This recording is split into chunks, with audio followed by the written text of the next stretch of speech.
Okay, awesome. Well, welcome everyone. We've got a few people here. I know with being moms, that's kind of the ironic thing is that I'm talking about not ignoring your kids.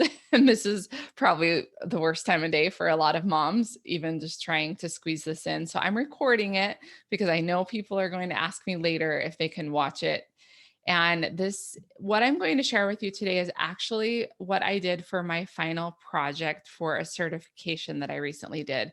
So, if you registered for this through the Digital Wellness Institute, they're celebrating today a Digital Wellness Day, and my certification was through them. So, I'm actually now certified by the Digital Wellness Institute. So, I'm kind of combining a lot of things that I've tried to implement over the past couple of years, along with the things that I learned in the course, which some things were new to me. So it's kind of exciting. So I'm going to go ahead and share my screen. And you guys just let me know if for some reason you can't hear or see or anything. It's going to take me just a minute to pull it up.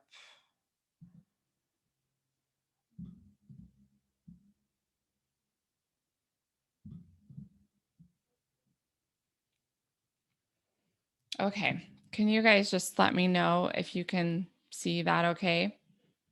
Yes, I can see it. The kid with the Awesome. mixing bowl. Yep. Yeah, Yep. exactly.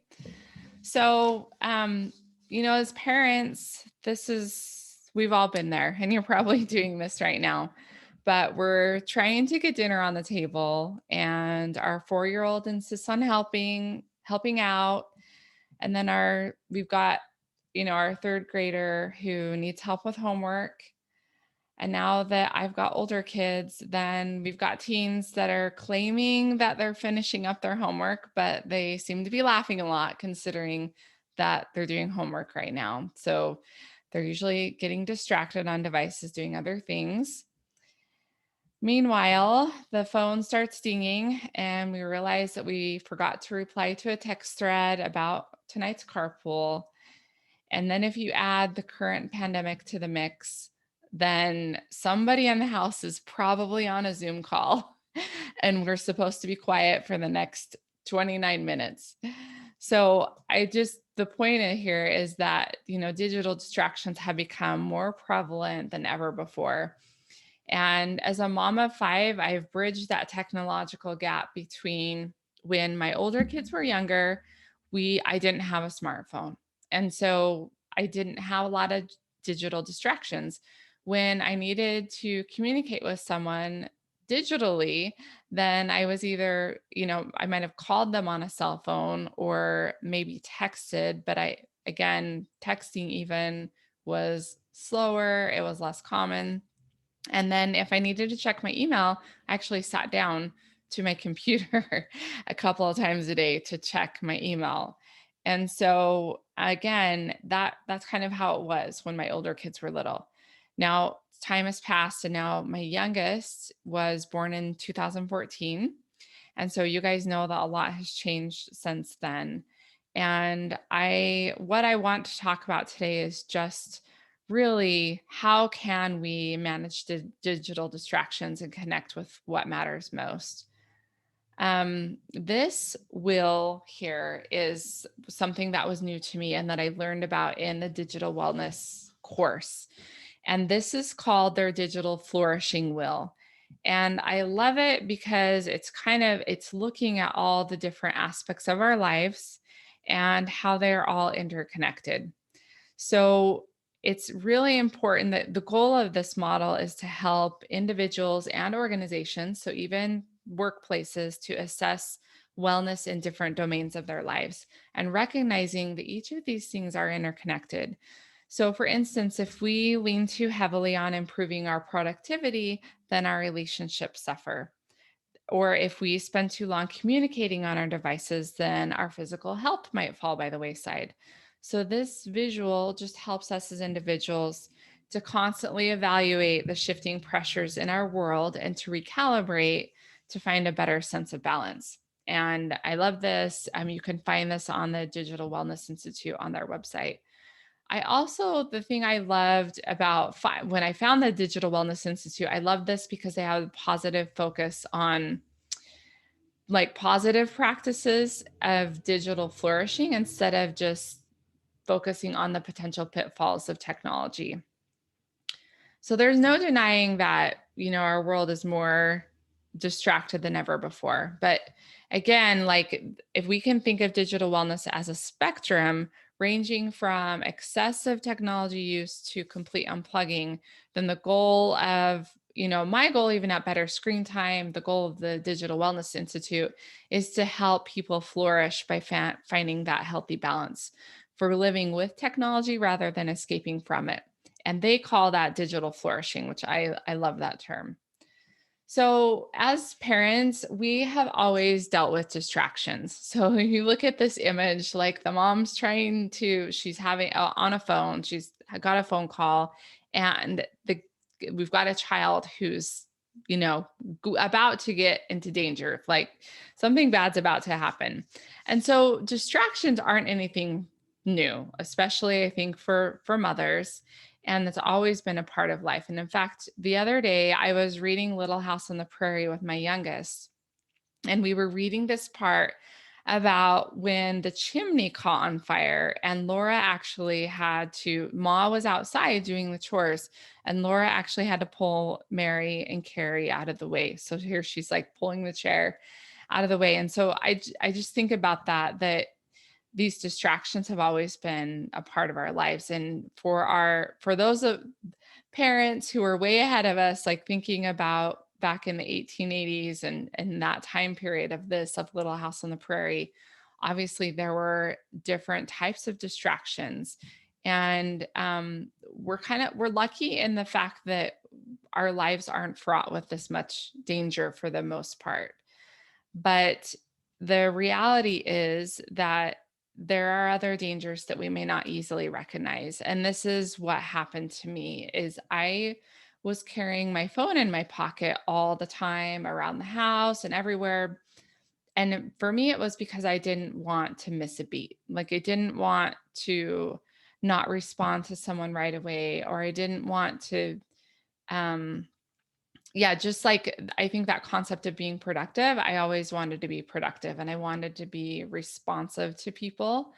And I found that the phone was really distracting me from being present with my kids. And I remember actually laying down in the bed and reading Harry Potter with one of my kids, and my phone was buzzing. And I picked it up, and I remember telling my child, "Oh, I have to respond to somebody, so and so needs this." And it was one of those aha moments for me, and I think as parents that we all have this at some point where we think, "What am I doing?" Like the most important thing that I need to be doing right now is actually just reading this book to my child. It's whatever I'm doing, whether we're bathing the kids or and my teenage daughter just took a child development course, and she actually was talking to me about distracted parenting. And they were learning about this. And distracted parenting occurs when parents are disengaged with their children. So, of course, there's going to be distractions, but it really becomes a problem when we become disengaged. And why is that a problem? Well, when we as parents are distracted from our children, then we don't engage with them in enough face to face interaction. And that obviously, when our kids are young, affects their development and they're not able to develop properly. What do you guys think is one of the biggest distractions for parents today? Just any thoughts? You can unmute yourself or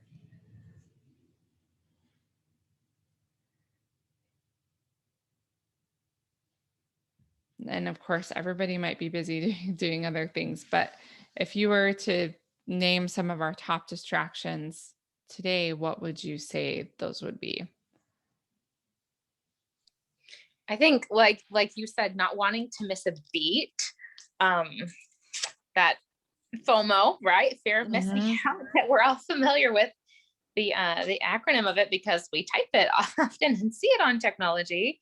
Um, Mhm. the busyness too, right? Of the pressure to keep your children involved and learning and becoming their best selves. Um, I would say that for Yeah. me. Yeah. That's so good, Annette. Thanks. Any other thoughts about? distractions for you guys? Yeah, Andrea, this is Shay. I would just say that I am a huge planner. So I'm always like looking ahead, trying to plan stuff for my family or buy their clothes online or whatever it is. I always feel like I need to look at the next thing and do the next thing. Yes, that is a huge one for me too. Yeah, and it is like it's a tool, right? And you're buying clothes for summer, or I mean, I've been ordering groceries on my phone quite a bit from during the pandemic, and it's really convenient and nice. But again, sometimes it's like it can be hard. Anybody else? Any other thoughts?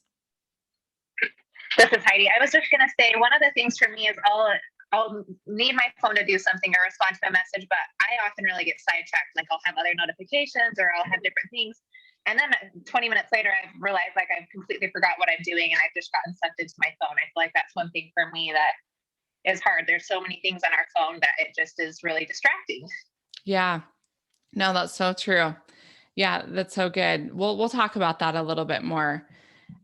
So this is kind of one of the articles when you talk about distracted parenting when it comes to our devices.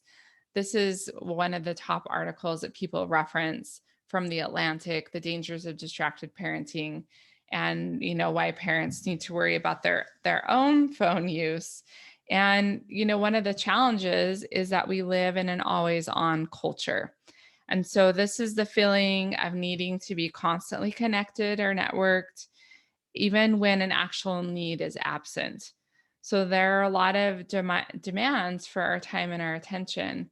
And this leads me to technoference. So that's actually a term now that experts use.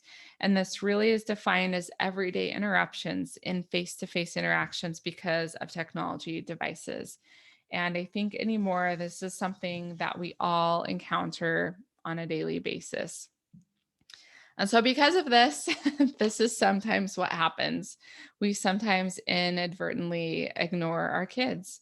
And this is known as phubbing. So phubbing is the practice of ignoring one's companion or anyone who's in the room with you in order to pay attention to one's phone or other mobile device. And there's no possible way for us as parents to be completely perfect at this because like all of you just mentioned, we're using our phones as tools, but we do have to make every effort possible to reach out for our kids as much as we're reaching out for our phones. I'd like to just share a few statistics. On average, we pick up our phones 58 times per day. And this time adds up to about 3 hours and 15 minutes. Obviously, this varies from person to person. And now there's a lot of tracking availability on our phones now with Apple Screen Time and other tools like that kind of can tell us where we're at.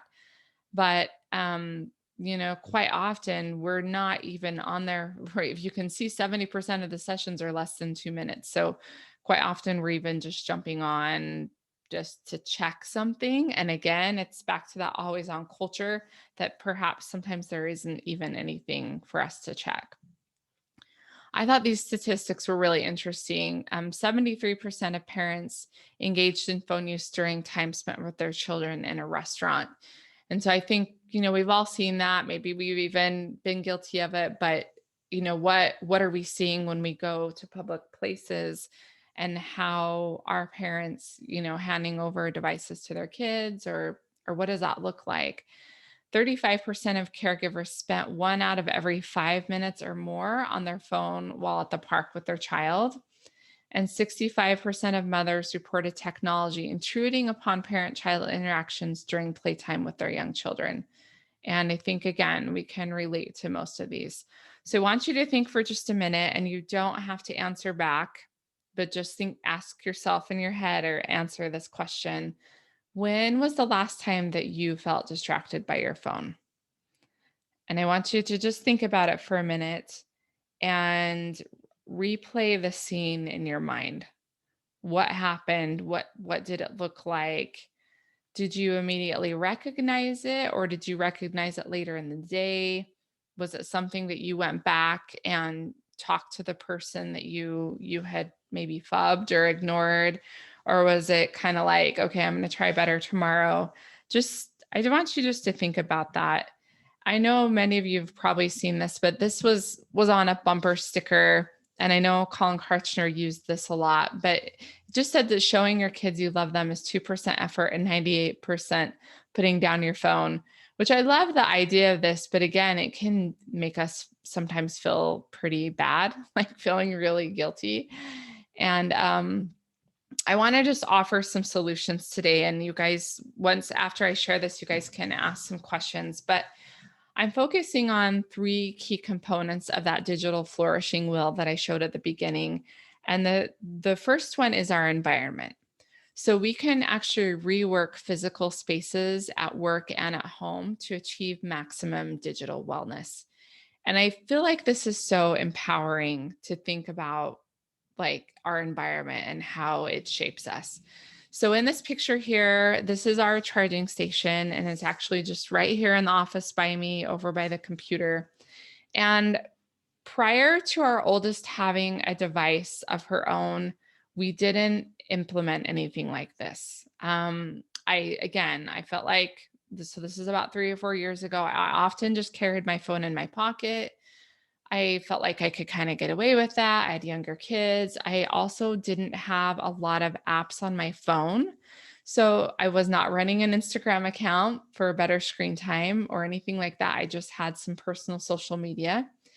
And so, again, I think my phone had less distractions on it. But as my children got older and as my teen was getting ready for her own device, I realized that I needed to have better boundaries. And so we implemented this charging station and we have stuck with it.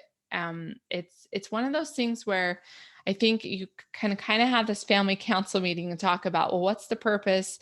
Well, the purpose goes beyond just charging our devices. It's a part of your home, almost like in your home, if you take your shoes off when you walk in the door, and that's just like common courtesy. Again, for us, when I get home from somewhere, let's say I get home from the store or whatever, I put my phone in this charging station. Now, that doesn't mean it never sits on the kitchen counter. Of course it does, because, we're taking pictures of our kids and different things like that, but it never travels with me through the house.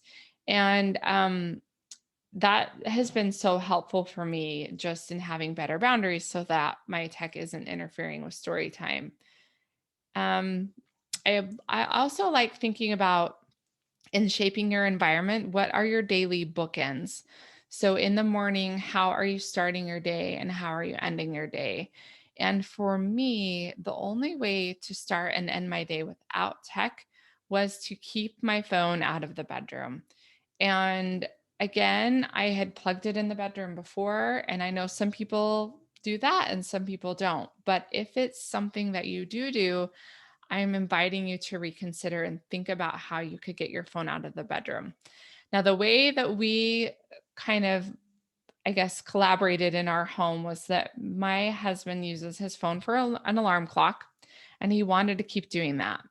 And so we agreed that his phone could go in the bedroom and get plugged in right before bed, that he could set his alarm on it, use the alarm. Sometimes he wakes me up, so that works for me too. But he doesn't have any social media. So that's not really a draw for him. He's not wanting to get on his phone for that. And then he just decided I won't use the phone in the bedroom. So for him, his entertainment might be like watching some YouTube videos, but that always happens outside of the bedroom. And then for me, I can just put my phone in the charging station around 9:00, 9:30, leave it there. And then that way I'm ending my day with conversation with my spouse. I'm ending my day with some reading, and same thing in the morning, like starting my day with, and I know when you've got little kids, and often you're starting your day with whoever wakes up earliest, and that's just how it is. But then again, like not thinking of checking our phone first. So while we're getting some breakfast ready for the kids, can we listen to something that would be, I guess, inspirational for us, whether for you that's scriptures or whether that's meditation. but something that's really helping us stay grounded for the day. And that's been really helpful for me. Um, Also just thinking about, these digital boundaries that we have. And this is often like what we're seeing is everybody on their devices because we live in this always on culture. But I think in addition to setting up our home environment, like that physical environment, you can also set up your digital environment. So again, turning off notifications, you can also use your do not disturb function for certain hours of the day. And just taking like 10 minutes to set that up can be so helpful. And perhaps you're using the do not disturb when you're on a family vacation or when it's family dinner, like you're always having family dinner around a certain time of day, then maybe you can use the do not disturb during that time. The next part of the digital flourishing wheel that I want to talk about is communication. So communicate with those in your sphere of influence and create healthy tech boundaries together. And I know that most of you that are on the call right now are very familiar with our work here at Better Screen Time. And you know that this is a big piece of what we do is actually communicating with our family about what the expectations are. And I think when my older kids started getting more access to devices, I found myself being in reactive mode a lot, like wanting to take devices out of people's hands and like really just kind of getting upset. And I realized, oh, wait, we haven't really sat down and communicated what the expectations are. And I haven't really listened to my kids' side of the story. And so I think that's so important. So we sat down and you guys, probably many of you have done this, but if you haven't, I highly recommend. This is a great place to just start that conversation, is making the thumbs up and thumbs down list with your kids. And, every age can give some input on this, and they know, like, so this is an example of our very first poster that we did together. And this is just part of it, but really thinking about what are the things that we love about tech and what are the things that we need to watch out for. Such an important thing. And we actually snapped a picture. So this, has been 3 or 4 years ago. And I just felt like, oh, this is an important moment. Like, we're going to do things differently here. And it was hard. I remember my older two not really wanting to engage in the conversation. It was a little hard, but we pushed through it. And I'm so glad that we did. And now those conversations are so much easier. And I have a 16-year-old now. And so this is a photo that we took sometime during the pandemic. We went back and did this conversation again. So you know how it is. Like, you think, oh, I've taught my older kids this thing. Surely I've taught my younger kids. But as you know, when your youngest is only 3 or 4, there's only so much information that they're going to remember and retain. And so again, we have to come back to these conversations frequently. So we just did this thumbs up and thumbs down list again, maybe about 3 or 4 months ago. And it was helpful. And my kids, even my oldest at 16, is so much more willing to comply and to, just help out. I also set some tech intentions at the beginning of the year so that I could be more present with my family between 5 p.m. and 7:30 p.m. I noticed that when the pandemic started, my work and my life with the kids was all just kind of bleeding together. There were no real boundaries anymore because a lot of the kids' activities had been canceled, and my kids here in Oregon, my older ones just started going back to school about a month ago. So they've been home for over a year. And I just noticed we were all the devices and all the, like, we're doing homework, we're doing work, we're bleeding together. And so again, I sat down and just said, what do I want? I want more connection just between 5 and 7:30 p.m. I can do that. I can put my phone away. I can shut my laptop. I can make sure I'm being present. And so I think that, for each of us, it might be different, but I think you can listen to your gut, listen to your intuition. What is it telling you that you need to change? And you can set those tech intentions. And then the last piece of this digital flourishing wheel that I want to talk about is relationships. So we can be the master of our technology so that we can create positive and connected relationships. And again, I think that we can guilt ourselves a lot into thinking that we have no control over this device, but really we do. We can make that choice of deciding where and when we want that. So right here, you can see in this picture, there are just some phones sitting there on the table, even though they're having family dinner. And I just want you to think about this. If you've ever felt slighted in a conversation just because someone's device was present. And this is actually called mere presence. And it's the phenomenon that simply the presence of one's phone can impact perceived quality of conversations or cognitive performance. And I know I have to try really hard to think about that. Like if I am having a conversation with even my teenagers, is my phone out of sight? And I just think even having it sitting there is almost like this, oh, but is something else calling my attention? Is somebody else going to need me? And so even for our kids, just the mere presence of our phone can make them feel like we're not listening and that we're not really tuned in. My friend Emily Churkin, who is also in this space and talks about digital wellness, she always talks about this concept of living your tech life out loud. And this might not be anything new to you, but just recommitting to telling your kids what you're doing on your device. So this morning I was ordering groceries on the phone, and we had our family time together, but my older kids weren't really out the door. And I just said, I really need to get groceries ordered because I haven't done that yet this week.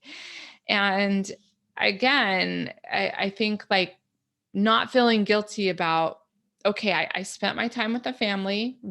This morning, we do scriptures in the morning together. We're a religious family. So that's what our morning looks like. But then I gave that time to everybody. And then my husband was taking care of breakfast. And so I sat down, ordered my groceries, and I told everyone what I was doing. And so I think, again, just being communicative so that everybody knows what you're doing.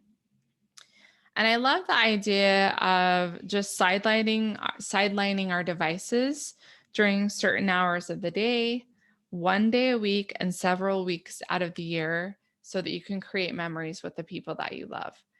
And I think, like, even just in this image, I love the simple moments too, when I think sometimes we're better at putting our devices and those distractions away when we do go on a family vacation, perhaps. But as we all know, a lot of the things that our kids are going to remember are just these daily things that we did together, cooking dinner, doing Saturday chores, whatever those rituals are in your home. And if our devices are put away and we've kind of made a commitment, then, then we're helping them create those memories and having those conversations with them. I just want to think about maybe some practical ideas and things that I've tested. And I love this picture of this dad vacuuming. It's just how it is. It's crazy. But I'm going to come back to that other slide. But so just some tried and true tips. So learning to leave your phone. And the first time that I really committed to this and tried this was actually going to the park with my kids. So again, a lot of times we think, oh, but I want my phone so I can take a picture. I even thought, okay, well, I have done this where I've taken some pictures and then I just went and put my phone back in my car. But the last few times I took my kids to the park, I just left my phone in the car. And I thought, nobody really needs to get a hold of me. It's totally fine. And then I'm not having to resist that, that temptation the whole time of looking at my phone or just, my kids trying to talk to me and me being distracted by something. And we talked about this, but turning off notifications, using do not disturb. I strongly advocate taking social media breaks, planned and unplanned. So this week is actually screen-free week. And so we decided as a family that we were really going to commit to it when my kids get out of school, because they're still doing some distance learning here and there and having to use their devices a lot for school and homework. And so, but I decided that I could honor screen free this week by taking a break from social media for several days. And that has become even more important now that I am running a platform where I am expected to be on there more. And I want to, because I, of course, want to help more parents and reach more parents. So just thinking about that, like what works well for you? Is it a certain day of the week or a week out of the month?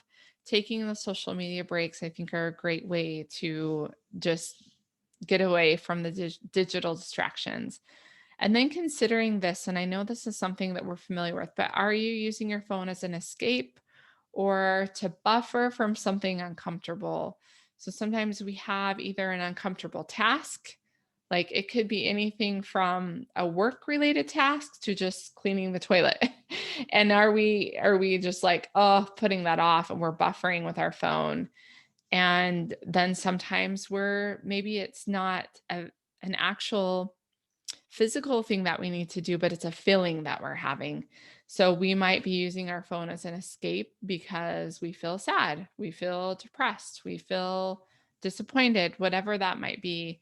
And our phones are an easy way to just kind of step away. Um, so just thinking about that. And then the thing that I've tried to think about is planning those breaks, but also thinking about what can I do instead. So when my thumb wants to hit, the social media app or whatever, check my email, whatever that might be, thinking about, is there something else that I really need right now? Like, how am I feeling? Do I actually just need to go get something to eat? Or could I go on a walk? And again, it's not that we can never relax with our devices because, again, they can be a great source of entertainment. But I think just being really deliberate about that is helpful. Um, just to kind of recap, so thinking about now what? So, our environment, we can rework physical spaces at home to achieve maximum digital wellness. So, small efforts to craft your environment to prioritize people over pixels will result in major relationship dividends. And one thing I didn't mention earlier, but I'd like to mention now with taking phones and leaving devices out of bedrooms and bathrooms, not only does it protect our kids and protect ourselves from a lot of the bad stuff that's out there and that's online, but it also strengthens and preserves our relationships. And so not only does it strengthen my relationship with my spouse, but I've noticed several of my kids share bedrooms, and my older two are both teenagers now, and they don't take devices into the bedroom ever. And I hear them giggling and talking at night because they're girls. So that's what girls do. But, 10 o'clock at night. And I just think, man, what if I would have never been really intentional about that? Then they probably wouldn't have the relationship that they have now. And it wouldn't be quite as rich and quite as deep. And I think that those giggly conversations are the things that they're going to remember down the road. So just think about your house right now, what it looks like, and what kind of, almost what they call them, digital fences. What digital fences can you set up? And then communicating, working with your family to create a family tech plan, talk about where, when, what, and how you'll use screens and create those boundaries together. And then relationships. So think about connecting before you correct and modeling healthy tech use by living your tech life out loud. Talk about using technology with a purpose. Again, I think we don't want to get into this mode of shaming or guilt of using technology. Technology is amazing, but we just need to talk about using it with a purpose. And I think that these conversations are more powerful than a list of pre-printed rules. So yes, you can get online, you can find all kinds of media rules, but again, sitting down with your kids and coming up with these boundaries together is going to be so much more effective. And then taking care of ourselves, especially as parents, you know, how can we make sure that that self-care is built into our day so that we're avoiding escaping into our phone? And that, I know that's something that's been really helpful for me. Again, here, this is a digital flourishing will. You can learn more at the Digital Wellness Institute about that. And then I think most everyone that's on the call is familiar with me at Better Screen Time. But since we're recording this and there might be some people that will watch it later, you can find us on betterscreentime.com. And we have several courses for parents and also a book to help you have those discussions with your kids. And I think the last thing I want to say, and then we'll take some time for questions, but there are two lasting gifts that we want to give our children. And one is roots and the other is wings. And when I think about this quote in regards to technology, I believe that having these essential conversations with our kids, those are the roots. We're talking to them about, digital awareness and all of those things. But again, we're also building those roots by setting the example, because at some point they're going to leave home. We're not going to be there to tell them what to do. And so again, by having these digital boundaries ourselves and prioritizing them and not always, feeling like we're ignoring them, then we're giving them those roots. And then the wings happen when they leave home and they're able to remember, oh yeah, I remember my mom or my dad never brought the phone to the dinner table. Or I remember on family car trips, my mom putting the phone away so that she could play the alphabet game with us, or so that we could listen to a podcast together. Again, it's like not that there's no media. It's just, how can we use this media together? And that's how our kids will gain those wings, is by having those memories of how we use technology and how we prioritize them. And then they pass that on to the next generation. And I know that technology is not going anywhere. So I hope that was helpful. I'm going to stop sharing my screen, and then I will take some time for questions. Okay. So this is awesome. I actually kind of like a smaller group is better. So this means if you don't want to turn your camera on, you don't have to, but I would love to answer any questions anybody has about, or just comments, thoughts that you have about what's worked for you or what hasn't. And I'm reading your message here, Shay. You love the idea of not having the phone present during conversations and family time. I need to work on that. Yeah. Again, I always feel like it's so important for me to say that I don't have this completely figured out. It's just something, especially now that I am running a business. Like, I use social media more than I ever have. But then that's why those boundaries are so important to me, because I want to make sure that my family comes first. So, yeah, what thoughts have any of you had, or questions or struggles? I'm just here to help. Okay. Alicia, I hope I'm saying your name right. Any suggestions on getting my spouse on board with setting up some boundaries? Yeah, that's a great question. Tyler and I actually did do just like a parent night. I don't know, it's been some time ago, called What to Do When You Don't Agree on Tech. And just in like a nutshell, and you can reach out to me too via email and I can share some more tips. I actually think we'll probably be doing that again. But one quick thought is to think of it as a benefit that you don't always agree. And I'll tell you why, because it actually brings some balance to your home and some balance to your kids. And that was really hard for me to recognize at first. And Tyler and I are always very open about this, that we haven't always agreed about how to handle this. But I think that because of that, we've actually come up with some great solutions.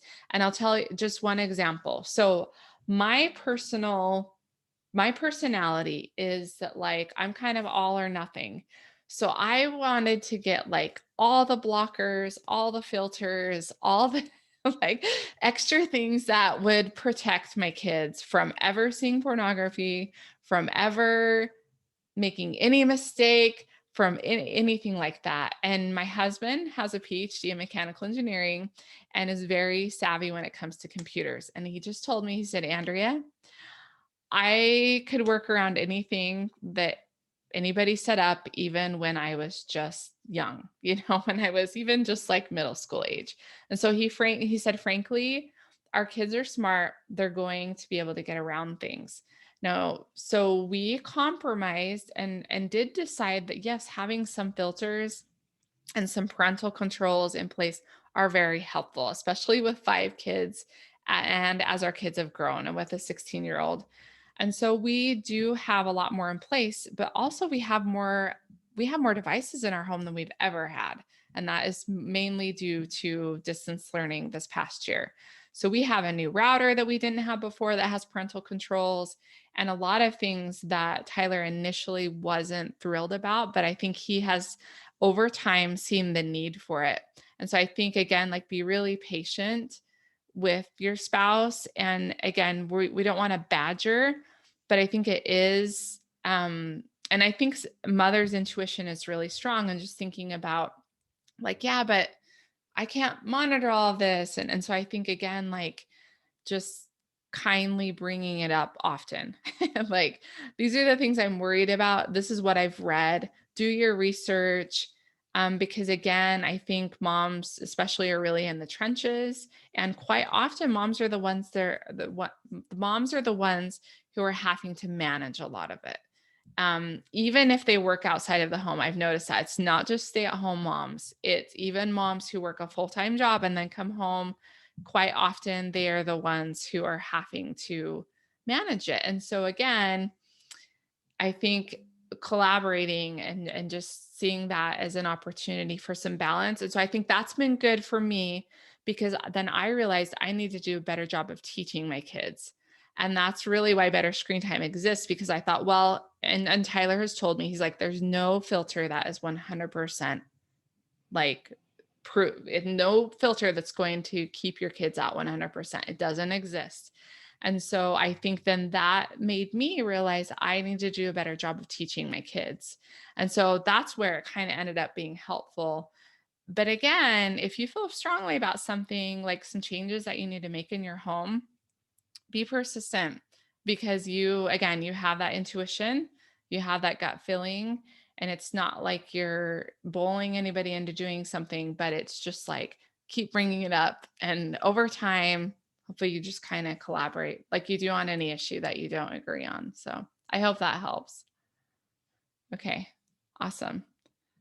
Okay, other questions? So I have a question. So Yeah. I struggle with when the tech that they're on is technically like good stuff, or like for myself, like I'm trying to sell some stuff on Facebook Marketplace. So I'm trying to be present and, answer people's questions and stuff like that. Or like my kids, they only have school issued devices at this point, but they're on like Tinkercad, or they're on like, and they're really into like 3D printing and things like this. And they're into like, it's like technically good stuff, but I still feel like too many minutes on that there's still better things they could do with their time.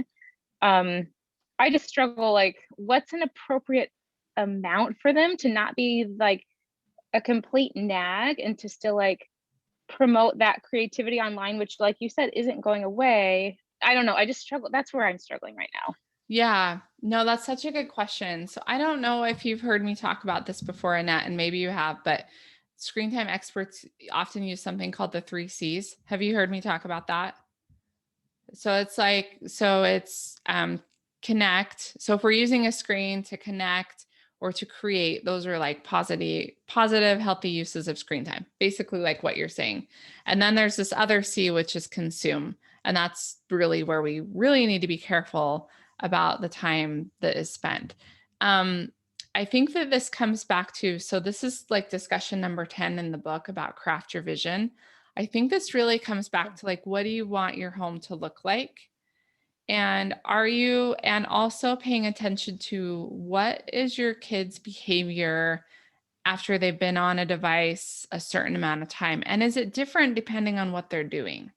So I think this is where you get to be almost like just detective, and you're almost just watching their behavior. So if they're on a device longer than an hour, do they start to whine a lot? Are they like, is their behavior worse after that amount of time?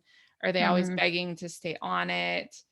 Then for me, that's kind of what I've done in my home is like, I honestly feel like 30 minutes is a good time. And I know it seems really short, but I feel like 30 minutes is like enough for them to get to do something, but it's not so long that it's just kind of starting to take over their brain. Their And day. yeah. But again, and it depends on age. So I'm talking about my youngest two who are 9 and 6 right now. And Okay. they probably get on maybe twice a week for 30 minutes. And I know that's not very much. Twice a week. Okay. Yeah. I've been doing like 15-minute chunk increments, and they have to like have homework done and piano practice and have been outside before they're even allowed to. But Yes. sometimes they, like, especially my older ones, will get on in the name of homework, right? But then they'll Yeah. get distracted with Yes. Tinkercad and stuff like that. Yes. And I don't know, like you, I just hate being that constant monitor and nag. I feel like a nag a lot of the times. Yeah. With technology.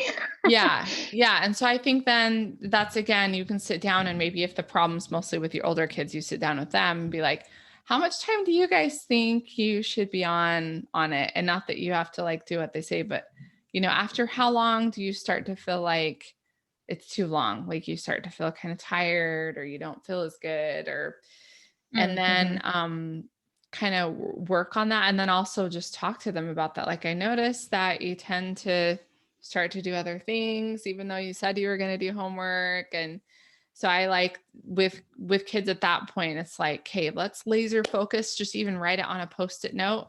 Like, what's the homework thing you need to get done? Write it down, put it right by their computer. And I'm like, and then tell them, as soon as you get done with that, grab the Post-it note off the computer and come bring it to me. And when you're done with that, then you can do your 15 minutes or 30 minutes, whatever it is, of the game. And if you can do that like consistently, then you can keep playing the game. But if you keep getting on and you're not getting your homework done, even on there for an hour, then I know you're not following through with our rules. And again, you're kind of giving them you're putting it back in their, what is the term? You know what I'm trying to say? Their court or whatever. Yeah. Ball back in their court. Yes. Yeah. Okay. Kind of giving them.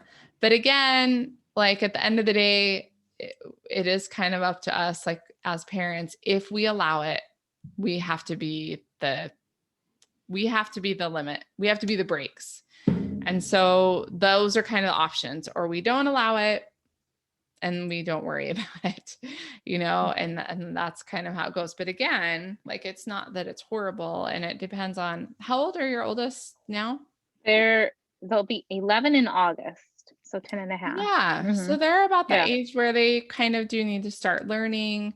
But again, like parents ask me all the time, at what point do I let my kids self-regulate? And I was like, my oldest is 16, and I feel like she's just starting to self-regulate a little. Their brains aren't fully developed until they're 20 something. And I think it's even slower with boys, just because they mature a lot slower.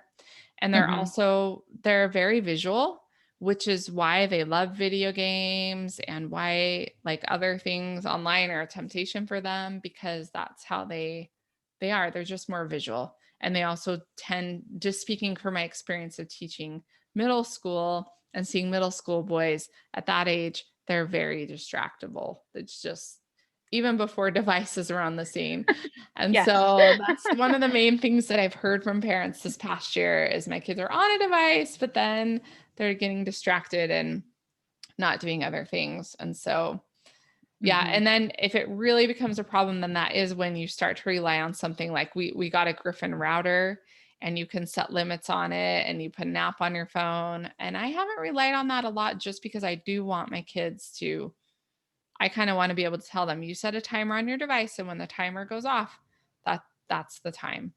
And then by getting off, you're demonstrating that you get to have a turn next time. And I prefer that over using lots of parental controls, just because I think it is kind of how they start to learn a little bit. I don't know. Does that help? Yeah. No, that does. That's good. I need to just have more sit down conversations, I think, is probably where we need to start, instead of it, like in the heat of the moment when you're frustrated and they're in the middle of something and they want to keep doing it, not the time. And I'm like, bad about taking the time to have those conversations so far. But really it'd probably take you like 10 minutes. Just let's sit down before you get on the devices. Let's write it down even is helpful because they'll be like, oh, mom, that's not what you said. And again, that's why like in the book, when we talk about creating a family tech plan, writing it down is so helpful. Even if it's just super simple on a piece of note paper, putting it where they can see it by the computer. Because then again, they can't come back and say, well, mom, you said this, or I said that. And it's like you'll keep adjusting it. It's not like you have to have a complete plan in place, but and again, like seeing it from their perspective, like we don't like having to stop what we're doing either, right? Sure, yeah. And so just being really clear ahead of time. Like I know you're not going to want to stop, but 30 minutes is the limit or whatever it is. So yeah. Okay. Thank I you. hope that helps. Yeah. Anybody else have a question?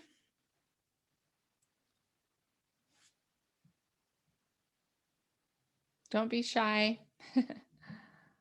I'm happy to stay for a few more minutes if anybody has a question.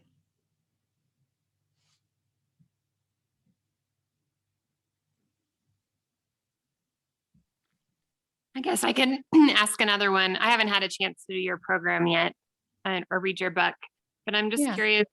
How do we, in some ways, I feel like I need to backtrack. Like, I feel like my kids do consume quite a bit of screen time. And so I'm like, how can we backtrack and like start to make some healthier choices on how we do stuff when they're used to it now and they're 4 and 8? Yeah. Okay. So I'm really excited. I'm actually working on a 7-day challenge, like screen-free challenge. And so I'll be sharing that in a couple of weeks, but I really feel like that is kind of a good place to start, is to just completely step away for even a week. Because what it does is it does kind of just reset things for your family. And then you can come at it. And I would grab our book, Creating a Tech Healthy Family. It's on Amazon. And I tried to just make it as simple as possible, but then you can start with those conversations before you even introduce the screens again. And you'll talk about the thumbs up and the thumbs down list. And then the next discussion is actually forming your family tech plan. So you're talking about where you're going to use screens, what you're going to do on them, what the limits are. And then there's just and then we talk about rules and how do rules keep us safe. We talk about cell phones, and your kids you might not be ready to have that discussion yet, but you can kind of go through it. And there's a discussion on pornography. There's one about healthy recharging. So what do we do instead of screens, and even talking to our kids about anxiety and depression and like dealing with our feelings and not just turning to a screen. So there's a discussion on that. And then the last discussion talks about crafting a vision for your family. And I love that because it kind of goes back to Stephen Covey's idea. He wrote the 7 Habits of Highly Effective People, but he talks about beginning with the end in mind.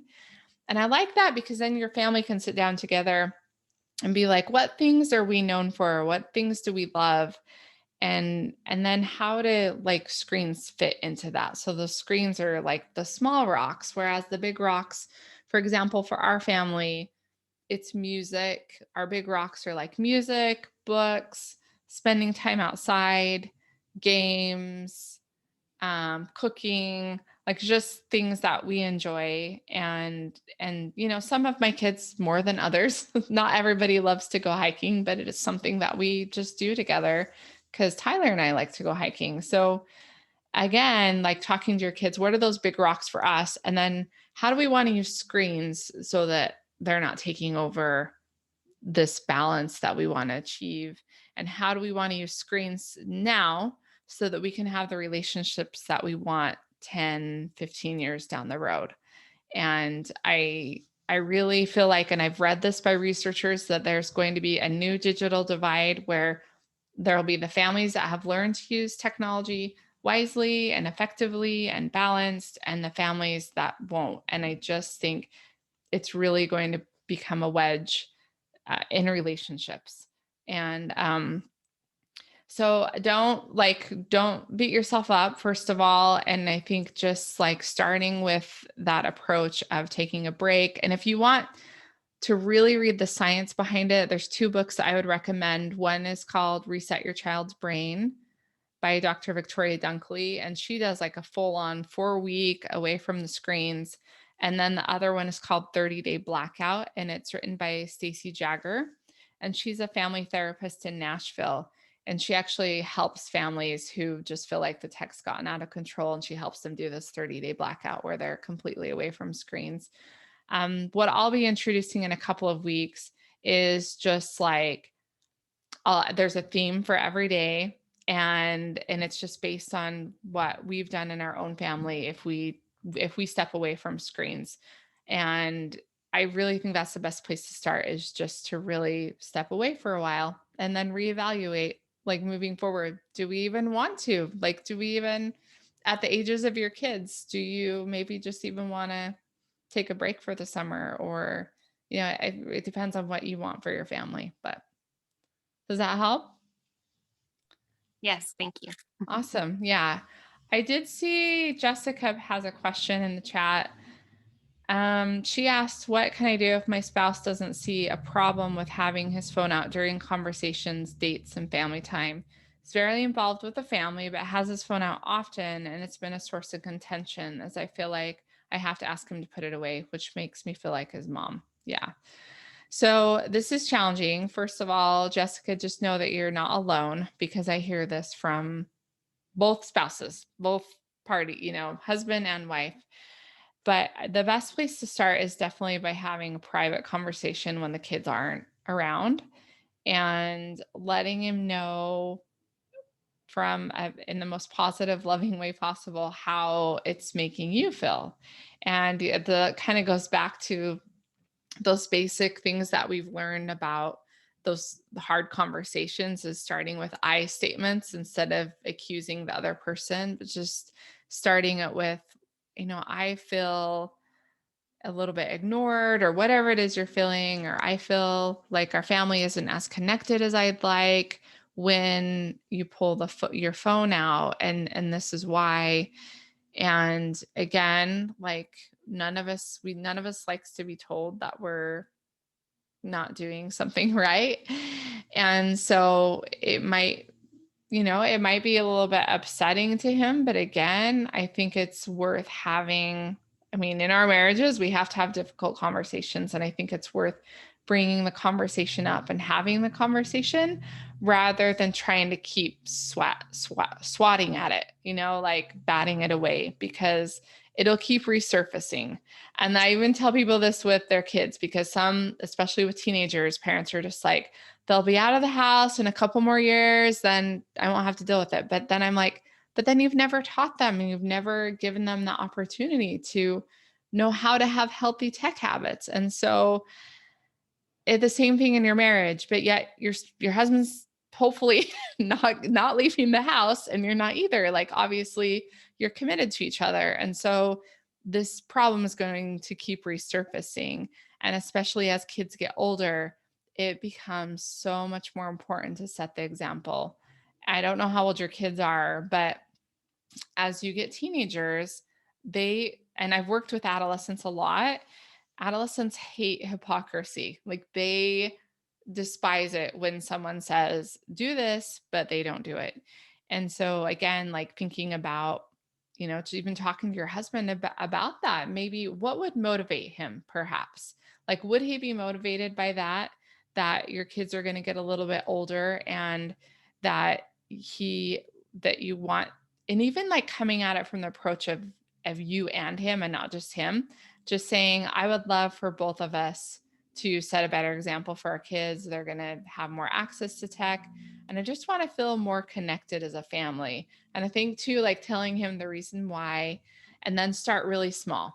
Like, start with something, I don't know where the problem areas are, but maybe start with, you're all in the car together and you're going somewhere, or it's family dinner time, or it's just 1 hour.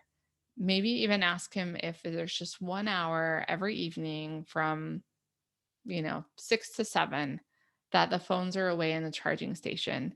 and just even setting the example, like getting a charging station and putting your phone there. And he might resist it, might be resistant, and that's okay. Again, it's like there's just these little building blocks, and you start by setting the example. And I've always say that, like, be the change you want to see. And I definitely felt that within my own home when it comes to technology, is I can't tell everybody else what they're supposed to do, and I can't shame them into things, but I can definitely try my best to model tech habits and talk to them about it. So I hope that helps. Okay. Well, we've been here for an hour. Does anyone else have a question they're dying to ask you're welcome, Jessica, before we say goodbye? Is there anyone else that wanted to ask something? Andrea, can I just ask, what is your take on like an Apple Watch? I keep my phone with me a lot of the times, I think, with the idea I need to know what time it is. Yeah. So I'm just curious. Apple Watches are kind of like that staying connected thing because they give you all the notifications. From your professional opinion, like regular watch, Apple Watch, I feel like a watch would help me, but I'm just curious. Yeah. So people's opinions vary very widely on this. And I've even seen on Instagram, like different people say completely different things. So I think it's definitely a personal choice. I think it comes down to knowing yourself really well. So for me, I know myself, it will be a huge distraction. And so I actually got a watch, just a regular watch, like a couple of years ago, but I lost it in the fire and when we had our house fire. And I was actually thinking the other day, maybe that's what I should ask for Mother's Day. But I haven't, but I'm actually thinking that I'm going to be getting a watch pretty soon, just a regular watch so that I know what time it is and I'm not looking at my phone. And I know that the principal at our middle school I've had a lot of conversations with him about this, and he has recommended and suggested that the teachers get watches, like a regular watch, so they're not looking at their phones, even with the students. And so my dad's always worn a watch. That's one of those things where I'm just like, oh, that's one of those analog things I'd love to hang on to. However, I have heard other moms and really big names say that they feel like they look at their phone less using the Apple Watch. So I think it's a matter of just, even if, I don't know, it's a kind of an expensive thing to just test out, but if somebody could let you borrow one or something, you could try it out. Okay. Mindy's saying she's got a Fitbit Versa 2. She can get texts and see when her phone is ringing, but can't respond. So that could be an option. Yeah. And again, I think it is. I think it's a personal thing. I think for me too, also running a business adds an extra element or challenge because I do get so many messages coming in. But I don't have my work email on my phone for that reason. So I do have some boundaries there, but again, yeah, I think it's a personal opinion or personal choice. Yeah. Oh, you're muted. I can't hear you. Oh, I just said thanks. Yep. Yes. You're welcome. Awesome. Well, I'll let everybody go. If you guys have additional questions, you can email me. And I hope this was helpful. And I just appreciate you coming. I hope that if there's just one thing I can leave with you is just pick one thing, this week, especially over Mother's Day weekend. It's just like, is there something you can kind of step away from so that you can be more present with your family? That's all our kids really want, right? They just want us to look them in the eyes and be there for them. And of course we're going to keep our phones because we need to use them, and don't feel guilty about that. Just talk to your kids about what you're doing and have some boundaries. And you guys are the parents who are going to set the examples because you're here and you're trying. So awesome. Oh, I'm glad, Jessica. Glad you grabbed the book. And that's my goal, is to help you feel encouraged. So thanks, everybody. Have a great weekend. Happy Mother's Day.